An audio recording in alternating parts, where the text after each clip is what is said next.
бахшида ба солҳои рушди иқтисоди рақамӣ ва инноватсия, эълон гардидани солҳои 2025-2030 конференсияи ҷумҳуриявии илмии назариявӣ дар мавзӯи нақши мақомоти гумрук дар таъмини самаранокии иқтисоди миллӣ 29 ноябри соли 2025 бо ташаббуси факултети фаъолияти гумрукӣ ва амнияти иқтисодии донишгоҳи давлатии молия ва иқтисоди тоҷикистон баргузор гардид. имрӯз бо ташаббуси раисияти донишгоҳи давлатии молия ва иқтисоди тоҷикистон конференсияи илмии назариявии ҷумҳурӣ дар мавзӯи нақши мақомоти гумрук дар таъмини самаранокии иқтисоди миллӣ баргузор мегардад ки дар доираи конференсияи мазкур масъалаҳои муҳими рушди хадамоти гумрукӣ назди ҳукумати ҷумҳурии тоҷикистон мавриди баррасӣ ва таҳлил қарор мегиранд. аз ҷумла масъалаҳои рушди технологияи муосир дар низоми гумрукии ҷумҳурии тоҷикистон, рақамикунонии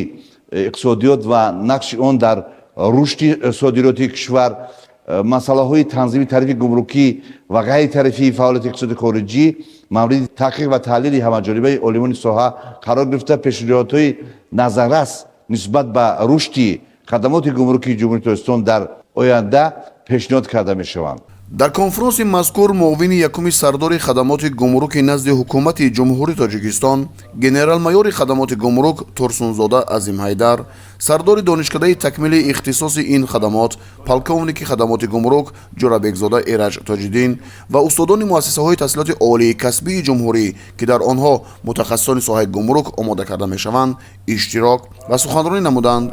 нахуст муовини ректор оид ба илм ва инноватсия Муқимов Қутбиддин иброз дошт ки хадамоти гумруки Тоҷикистон зодаи даврони истиқлоли давлатӣ буда дар шароити ниҳоят мураккаби вазъи сиёсии соли 1992 бо дастгирии бевоситаи пешвои миллат муҳтарам Эмомалӣ Раҳмон таъсис ёфтааст. вазифаи хадамоти гумруки ҷумҳурӣ ҳамчун мақомоти ҳифзи ҳуқуқ ин таъмини амнияти иқтисодии кишвар, назорат бар гардиши молу воситаҳои нақлиёт аз марз бо мақсади пешгирии қочоқ, воридоти ғайриқонунӣ ва дигар ҳуқуқ вайронкуниҳо, дар ин баробар иҷрои сиёсати гумрукии давлат, амалӣ намудани меъёру қоидаҳои гумрукӣ, татбиқи боҷҳо ва дигар воситаҳои танзими давлатӣ мебошад. дар идома Турсунзода Азимҳайдар, генерал-майёри хадамоти гумрук, миннатдории сардори хадамоти гумруки назди ҳукумати ҷумҳурии Тоҷикистон, генерал-полковники хадамоти гумрук Каримзода Хуршед Абдураҳмонро ба аҳли устодону кормандони донишгоҳ ҷиҳати тақвияти ҳамкориҳо ва омодасозии мутахассисони сатҳи баланд ва ҷавобгӯи замони муосир расонида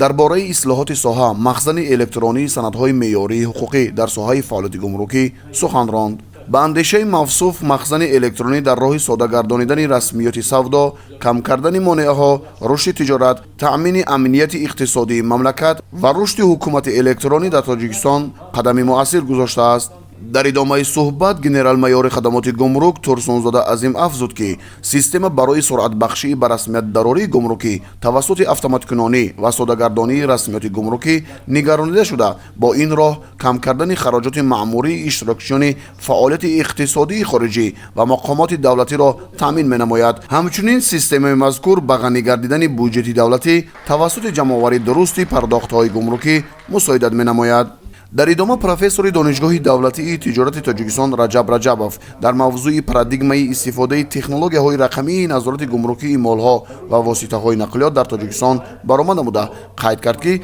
хадамоти гумруки Тоҷикистон ба марҳилаи нави идоракунии гумрукӣ ворид гашта бояд ба гузариши назорати интеллектуалӣ, автоматизатсия шуда ва шаффоф такя намояд. гуфта шуд ки ҷорӣ намудани техника ва технологияҳои инноватсионӣ ба фаъолияти гумрукӣ имкон медиҳад ки низоми идоракунии хавфҳо тезтар дақиқ муайян шавад. парадигмаи рақамикунонии назорати гумрук дар Тоҷикистон модели нави муосири идоракунии гумрукро ташкил медиҳад ки дар он тамоми раванд аз ҳуҷҷатгузорӣ то назорати сарҳад тавассути технологияҳои рақамӣ, автоматизатсия ва таҳлилҳои зеҳнисунъӣ амалӣ мегардад. сипас Амитаб Орипов, доценти донишгоҳи байналмилалии сайёҳӣ ва соҳибкории Тоҷикистон дар мавзӯи нақши мақоми гумрук дар таъмини самаранокии иқтисоди миллӣ, ҳолат ва дурнамо, Раҳимзода Боҳодур Карим, доценти донишгоҳи давлатии молия ва иқтисоди Тоҷикистон дар мавзӯи рақамикунонии низоми гумрукии Тоҷикистон ва нақши он дар рушди содирот маъруза намуданд. дар идома муҳокима ва саволу ҷавоб сурат гирифта, кори конференсия дар бахшҳо идома ёфт.